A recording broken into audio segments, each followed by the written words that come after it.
Many thanks for joining us, dear viewers. This is our weekly program, Diplomacy. I'm Alkawan Mobile heading the program for you. Have a beautiful stay with our program till the end. Today here, I have one guest with me. My guest today is Ambassador Teshome Toga, Ambassador of Ethiopia to China. Mr. Ambassador, thank you very much for joining me. It's a great pleasure to have you here. Many thanks for joining me and welcome. Thank you very much for the opportunity. How can you explain the historic bilateral relationship and other relationship between Ethiopia and the Republic of China? China and Ethiopia established their diplomatic relationship 50 years ago in 1970.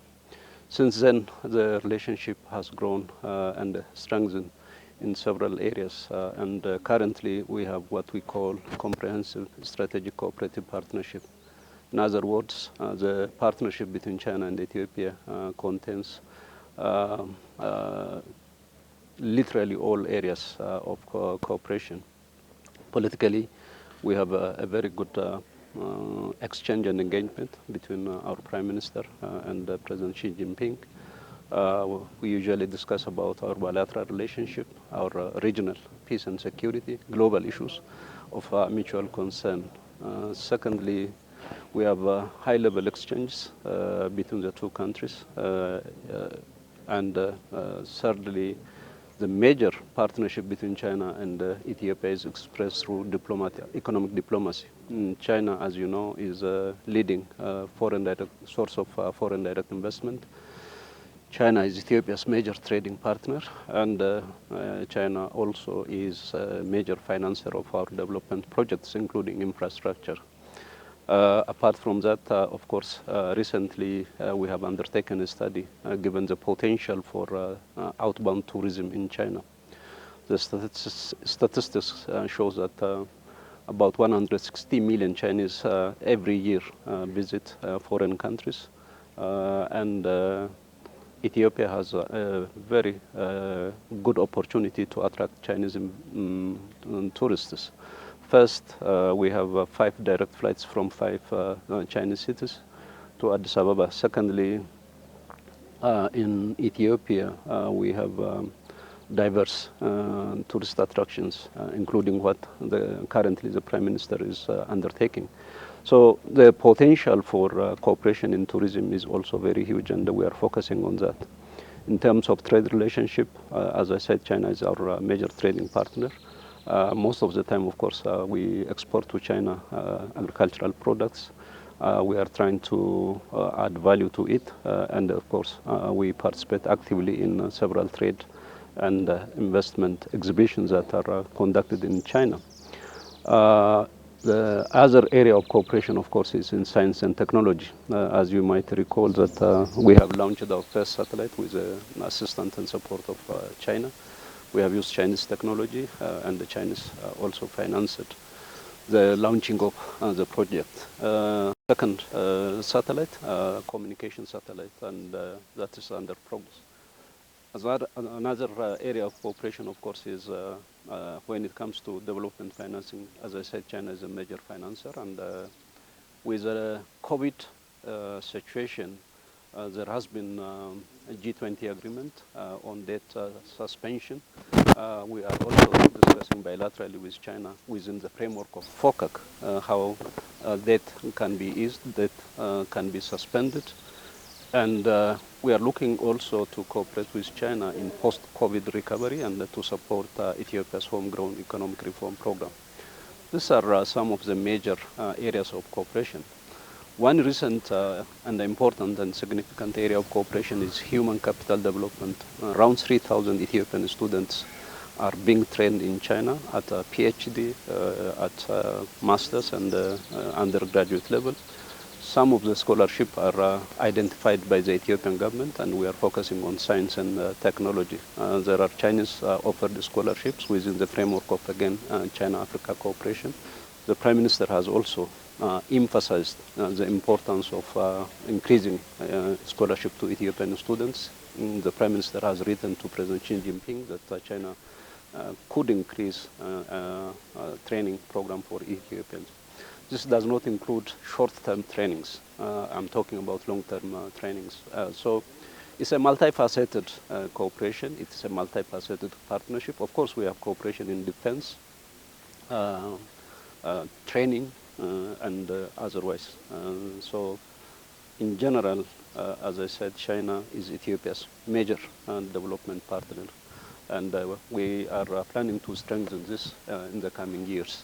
And we would like to take the opportunity of our 50th diplomatic anniversary in promoting what Ethiopia can offer for Chinese investors, what Ethiopia can offer for Chinese tourists, what Ethiopia can also offer to Chinese consumers.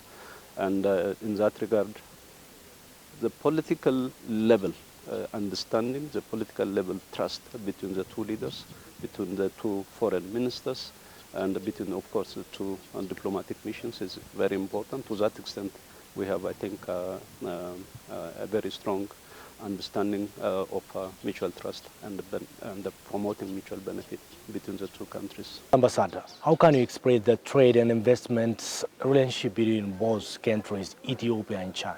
First, I think, is economic diplomacy.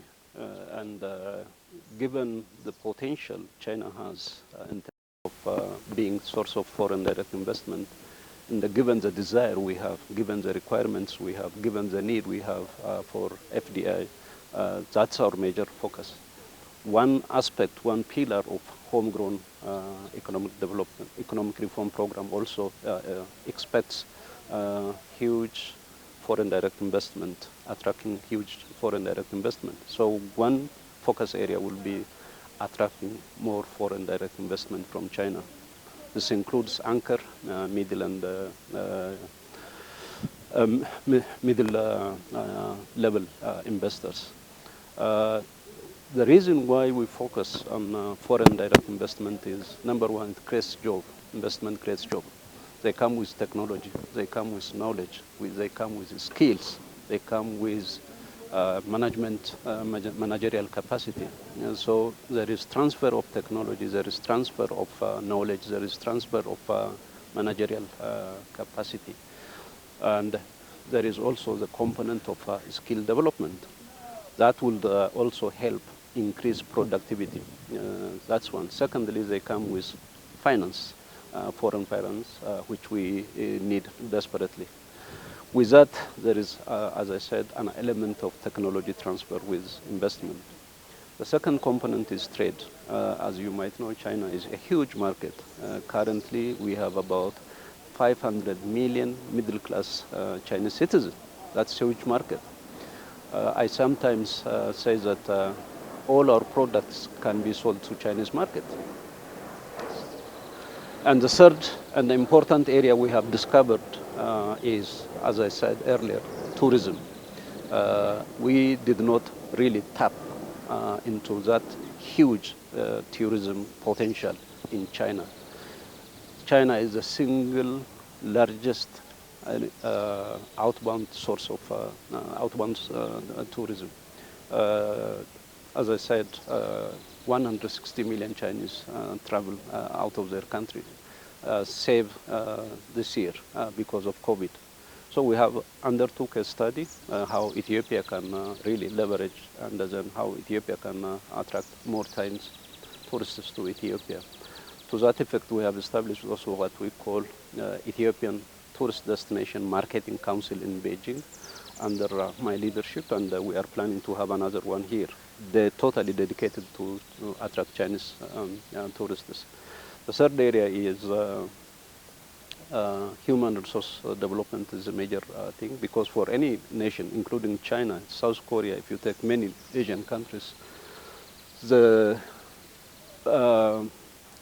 reason or the rationale behind their fast economic growth is their investment in human resource development. And that's why the government of Ethiopia is also focusing to invest hugely in human resource development. In that regard, there are areas where we would like to really focus, and our major focus is science, as I said, technology, because the future belongs to science and technology. And of course, Prime Minister Abiy is very insistent on that. So China has a goodwill, they have political commitment to support us in this. And in order for us to ensure Ethiopia's transformation, in order to lead Ethiopia to holistic prosperity, investment in human resources is very critical. So that will be another area of focus. And in order to do that, of course, we need a serious coordination at national level, because the work we do with China actually is not confined to foreign ministry, because we have several other ministries who are directly beneficiary of this engagement. We have regions, because we have what we call region-to-region partnership with China. Like Romia region has a partnership with 2 Chinese provinces, very huge ones actually. South has the same, Amara has another one, and Tigray also has another partner. We have city partnership again, and they are very much willing to work with us. So the opportunity is, as I said, limitless, I would say, and that's why we need real coordination at national level, and we should make good use of the goodwill that exists with the Chinese leadership and the Chinese government, and that will be the focus of our mission. And as you might know, we have 4 missions in China. The embassy in Beijing, we have 3 consulate general offices, so all of us are geared towards achieving what Ethiopia needs from China. I think so far our performance has been very good, and I would say that the political level cooperation, which paves the way for the rest of the activities that I have just mentioned, I think is also very important. And to that effect, I would say that the confidence and trust between the 2 leaders, I think, is a very strong source of inspiration and strength for us in Beijing. What kind of activities are being done in order to combat COVID-19 in Ethiopia and supporting the needy people here in Ethiopia, as well as promoting the agenda of the Grand Ethiopia Awareness Center? COVID, as you know, was first reported in China, in Wuhan. We had about 300 Ethiopian students in Wuhan. And Prime Minister Abiy, our president, were among the first leaders to express their solidarity and support. We had very active engagement expressing our solidarity and support. Secondly, of course, we also expressed our confidence in the ability and commitment of the Chinese government to fight and contain the COVID. Thirdly, we stood shoulder to shoulder with China, like Ethiopian Airlines has been operating until they have come up with what we call a 5-point policy in order to mitigate imported infection from abroad. Our students fought against COVID by being there in Wuhan. That is one. The second is that when COVID was reported in Ethiopia, I think in March, China was among the first countries to express not only solidarity, but China has donated massive medical supplies. The government of China has done, I think, 3 times. Foundations like that of Jack Ma also did contribute substantially, and Ethiopia also served actually as a hub for distributing medical supplies that came from China to literally all African countries. In that regard, I think what we did is not only really in the interest of Ethiopia, but in the interest of the continent, and the Prime Minister took a lead role. Well, the point is now, the first priority is the humanitarian aspect of it, but the consequence of COVID goes far beyond health. It goes into economy, it goes to social life, it goes even to some extent to political and security situation of countries. So containing COVID is our #1 priority, and to that effect, China is playing a very important role. There is no doubt. Third area or category of assistance that came from China was enterprises who invested in Ethiopia. Chinese, I know some enterprises who donated medical supplies 3 times, not only once, not only 2 times, but 3 times. So that is the type of cooperation we have. Well, one way or the other, we will contain COVID. The only thing is that we don't know when. But it is extremely important that we also discuss, talk about how to mitigate the effect of COVID, and then how we can undertake post-COVID recovery program. For us, of course, our direction is very clear. We have homegrown economic reform program that combines actually mitigating the effect of COVID, and at the same time, of course, post-COVID recovery. To that effect, the roadmap is very clear. So resource mobilization is key. And we are looking, of course, with other African countries that China would be our major partner in this regard. That's, I think, as far as COVID and the post-COVID recovery program is concerned. And of course, we are not only looking at only getting finance, but trading. Of course, when we contain COVID, we are, as I said, looking for more tools from China. We are looking for more foreign direct investment from China.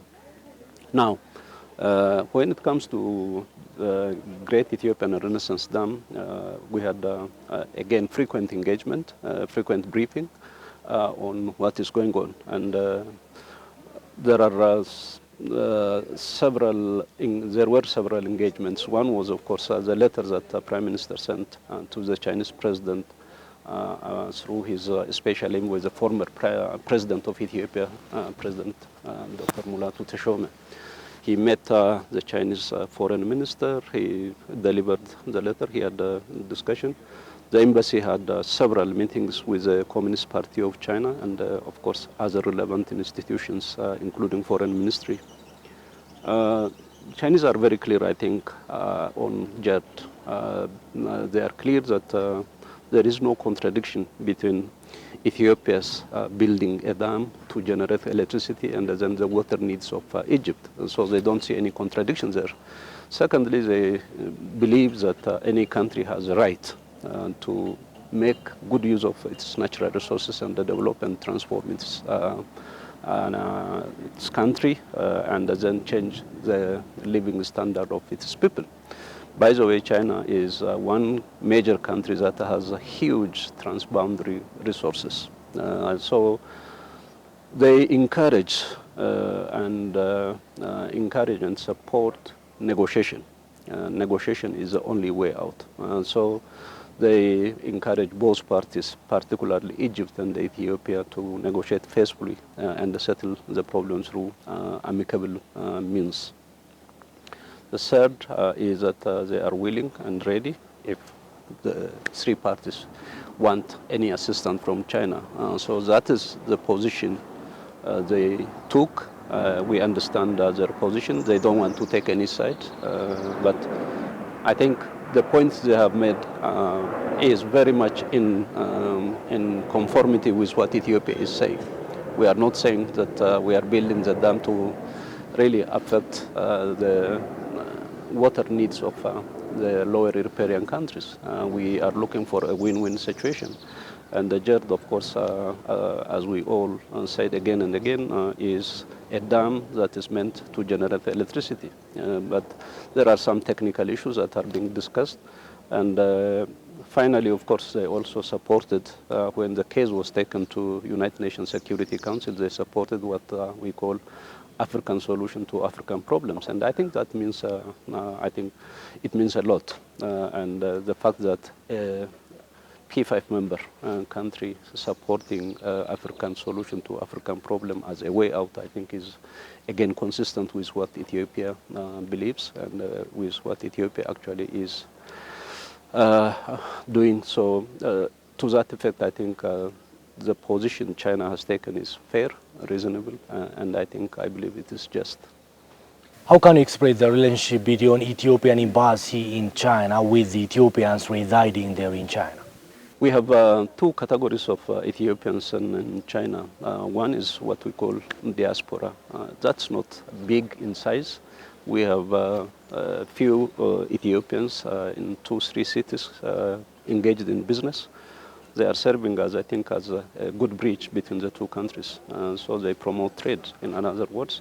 They work very closely with Ethiopian embassies and the missions, and they actively participated in contributing to COVID.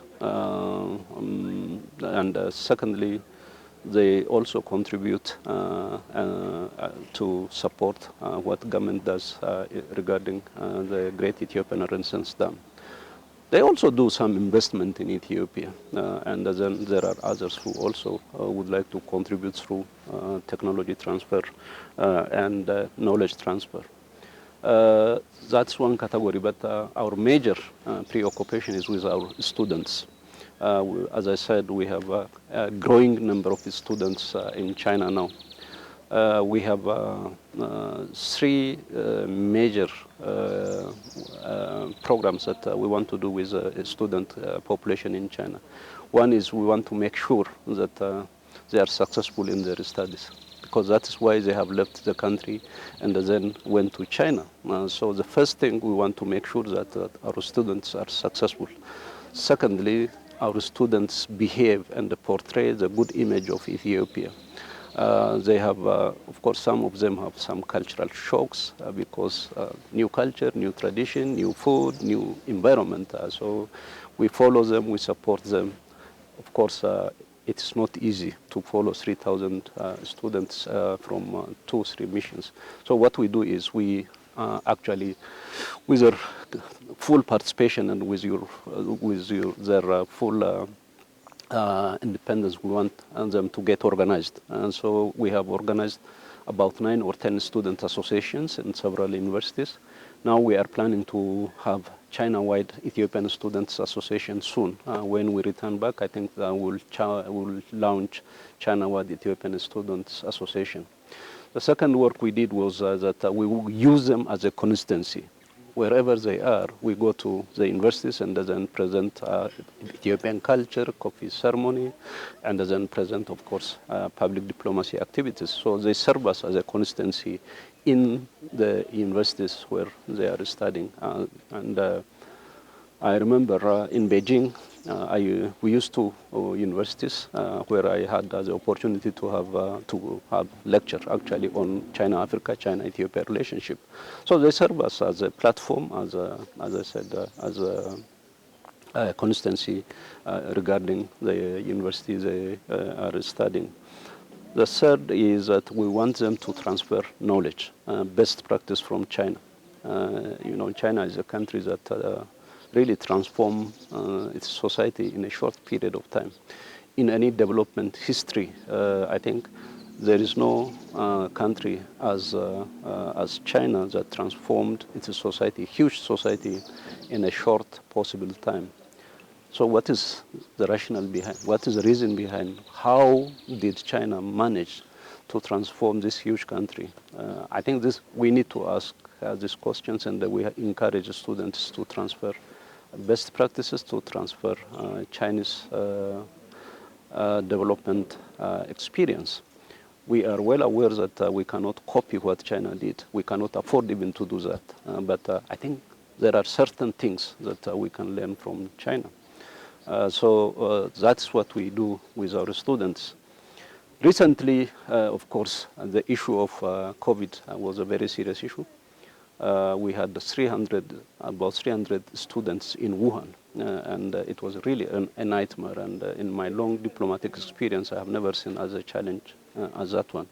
So we established the Crisis Management Committee, presided over by me, and with the participation of students, leaders, and our consul generals. And we successfully, I would say, managed to overcome the challenge posed by COVID. And thanks to God, no Ethiopian student was affected or infected by COVID-19, so we all came out, I think, fine, without any problem. The second thing is that as soon as the situation in China improved, and when we heard that COVID has been reported in Ethiopia, then we transformed actually that committee, Crisis Management Committee, into Resource Mobilization Committee. And among other things, the Ethiopian students alone raised resources from their pocket money and bought 50 patient monitoring devices, and they have delivered that to Ministry of Health. Ethiopian community, I think we have mobilized good resource. And We have also mobilized using students, using community, using our embassies. We have mobilized, I think, reasonable medical supplies to support the national effort that is undertaken to fight COVID-19. Those are, I think, major activities we have been doing with our diaspora and the student community.